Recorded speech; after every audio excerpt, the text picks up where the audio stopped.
Hello guys, welcome to the third session of our English learning program from 9th grade English subject of school.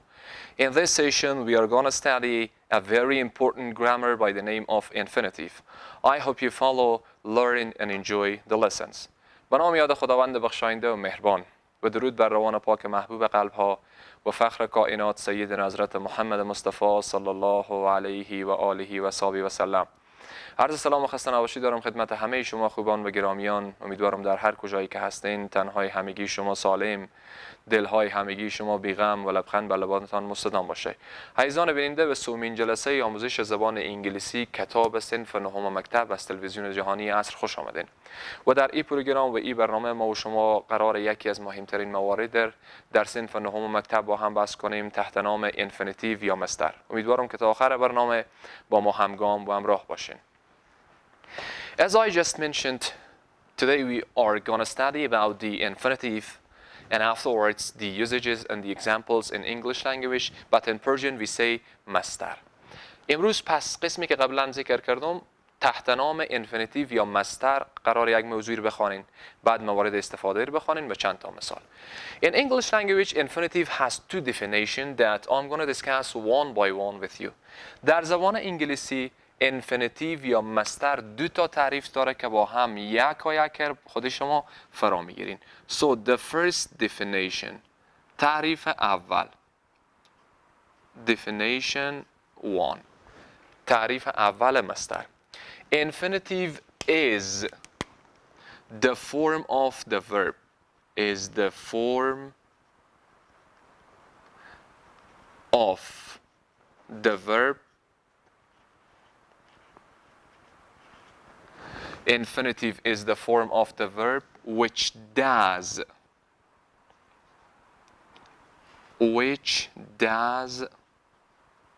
an action freely without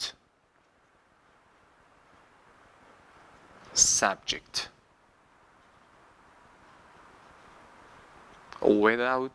Subject. This is the first definition of infinitive. اولین تعریف خود مصدر. Infinitive is the form of the verb which does an action freely without subject. خود مصدر شکلی از فعل که یک عمل بدون نیازمندی به فاعل انجام میده. یعنی اگر در جمله ما و شما فاعل هم نداشته باشیم، عمل یا جمله ما و شما صحیحه و انجام میشه. And the second definition، تعریف دوم از infinitive. Definition 2، تعریف دوم. To plus verb is infinitive. To plus verb is infinitive.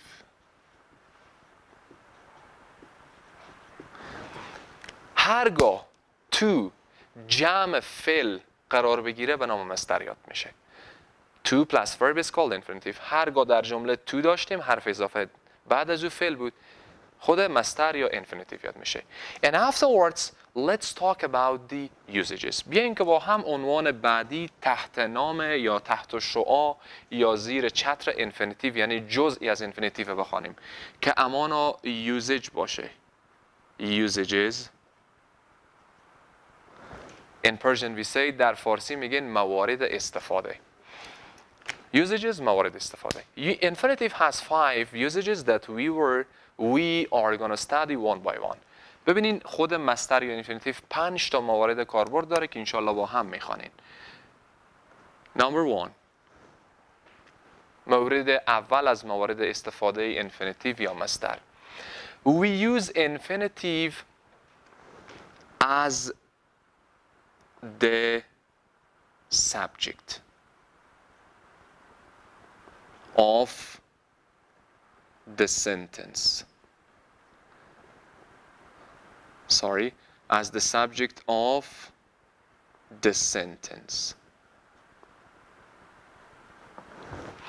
We use infinitive as the subject of the sentence. خود لفظ infinitive یا مصدر میتونیم به عنوان فاعل جمله استفاده کنیم. Subject فاعل. By the other hand, at the beginning of the sentence یا به عبارت دیگر مصدر در اول جمله استفاده میشه. For example, مثال. Example. To drink water is necessary.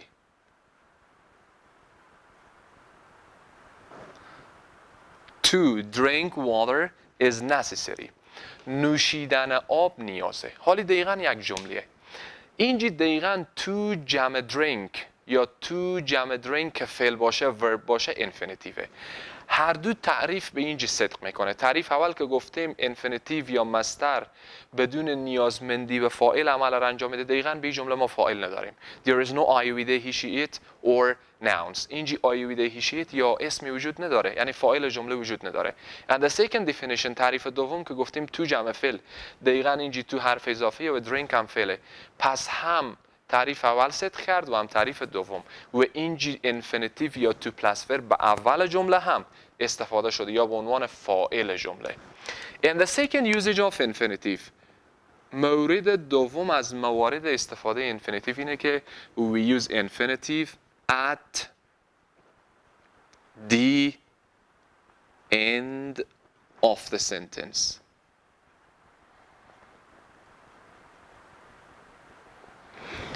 We use infinitive at the end of the sentences. ما میتونیم خود مصدر در آخر جمله هم استفاده کنیم. As an example، مثال. I want to study. I want to study. من میخوایم درس بخونم. من میخوایم مطالعه کنم. In here to plus verb to جمع study که درس خواندن باشه اینجا infinitive و به کجا استفاده شده؟ دقیقاً با آخر جمله استفاده شده. Number 3 from usages of infinitive، مورد سوم از موارد استفاده مصدر اینه که we use infinitive after the adjective.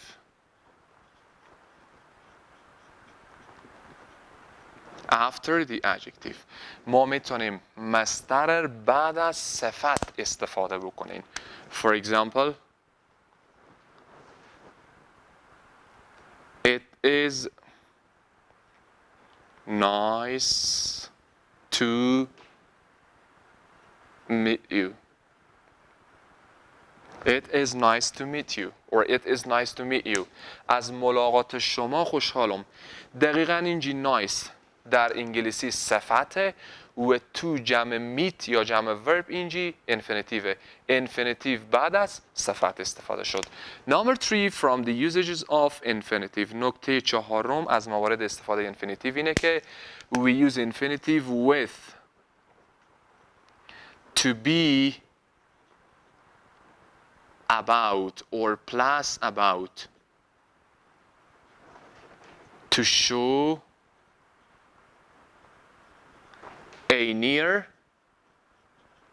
future. مورد چهارم اینه که ما لفظ infinitive جمع فعل to be جمع about استفاده میکنیم. یعنی به جمله‌ای که افعال to be ام و از و آر باشه و سپس about بیایه و سپس infinitive بیایه ما و شما استفاده میکنیم برای از اینکه یک آینده نزدیک نشان بدیم. For example، مثال. Example، I am about to get home. For example, you have left house and it is about to get night and your dad calls you. Where are you, my son? And afterwards you respond, your dad, if you're near to house, you will say that I am about to get home. رفتین بازار، شب شده، بعد پدر شما تماس میگیره که کجا رسیدی؟ شما هم نزدیکین که برسین به خانه. فکر کنیم در حد حال 30 متر یا 40 متر رسیدین که برسین به خانه. بعد به پدرجان میگین که I am about to get home. من نزدیکه که برسم به خانه.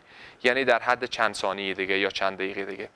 پس اینجی چرا؟ به خاطر ازی که فعل to be جمع about جمع infinitive استفاده شده. اینجی to جمع get infinitive. چون با فعل to be و about استفاده شده یک آینده نزدیک نشان میده. میگن نزدیکه که من برسم به خانه. And the fifth usage from usages of infinitive.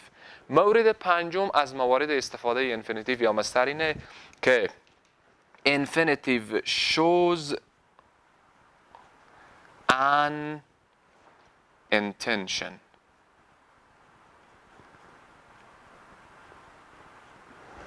Infinitive shows an intention. مصدر یا infinitive قصد یا نیت شما رو نشان میده.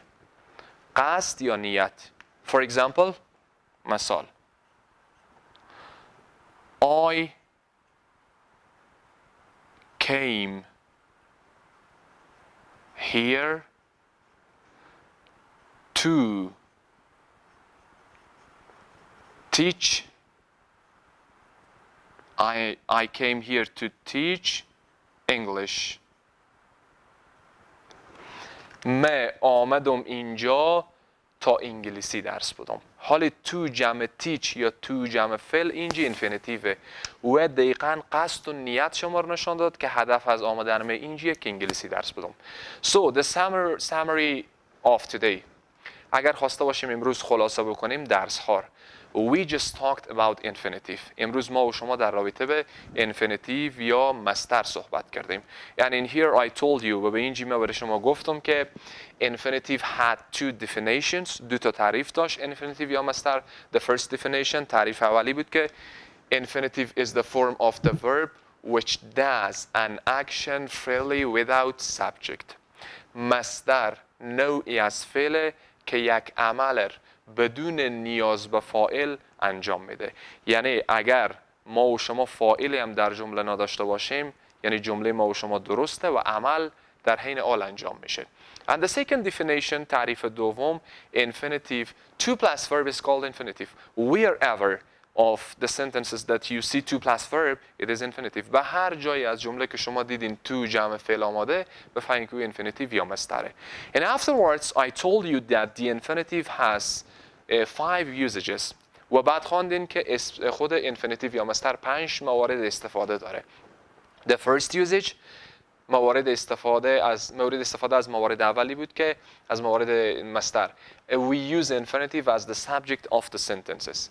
ما و شما لفظ مصدر رو میتونیم به عنوان فاعل جمله by the other hand at the beginning of the sentences یا در اول جمله استفاده کنیم. چی بگین به عنوان فاعل جمله چی بگین به اول جمله. For example, to drink water is necessary. نوشیدن آب نیازه. حالا اینجی دقیقا لفظ تو جمع فعل که اینجی drink باشه infinitive. اینجی تعریف اول هم صدق میکنه که گفتیم فاعل نداره دقیقا فاعل وجود نداره اما جمله درسته. و تعریف دوم هم که گفتیم تو جمع فعل دقیقا تو جمع فعل آمده. And the second usage of infinitive is that we use infinitive at the end of the sentences. نکته دوم از موارد استفاده مصدری بود که در ختم جمله هم لفظ مصدر میآید. For example, I want to study. من میخوایم که درس بخوانم یا مطالعه کنم. اینجا تو جمع study infinitive که با آخر آمده. And number 3 we use after the adjective. نکته سوم بعد از صفت هم استفاده میشه. It is nice to meet you. از ملاقات تو خوشحالم. دقیقاً اینجا nice صفته و تو جمع meet هم infinitive که بعد از صفت آمده. And the third usage سوم یا مورد سوم از موارد استفاده مصدر we use infinitive with to be verbs with to be about to show a near future. ما و شما infinitive میتونیم با فعل to be و about در یک جمله استفاده کنیم تا یک آینده نزدیک نشان دهیم. For example, I am about to get home. گفتیم که پدر زنگ میزنم پدر جان کجاییم؟ میگیم هنی رسیدم نزدیک خانه ایم. I am about to get home. من نزدیک که برسم به خانه. پس با فعل to be و about که ما و شما infinitive استفاده بکنیم آینده نزدیک نشان میده. اینجی to be about to جمع get هم که infinitive. And the last usage مورد آخر از موارد استفاده مصدر. We use infinitive to show an intention یا infinitive shows an intention. خود مصدر قصد و نیت را هم نشان میده. Example, I came here to teach English. من اینجا آمدم که انگلیسی درس بدم. هدف از آمدن من به اینجا اینه که من انگلیسی درس بدم. But something that I'm going to tell you, you will study about the kinds of infinitive, inshallah, in next episodes or sessions or English lessons. But for today, it was the lessons. و سرانجام رسیدیم به پایان این جلسه. امیدوارم که از داشته های جلسه و این برنامه ما لذت کافی و استفاده از امیر برده باشین. تا برنامه بعد و جلسه دیگر که باز من در خدمت شما عزیزان قرار میگیرم، شما رو به الله بی‌نیاز میسپارم. I wish you all the best. Have a nice time. Goodbye.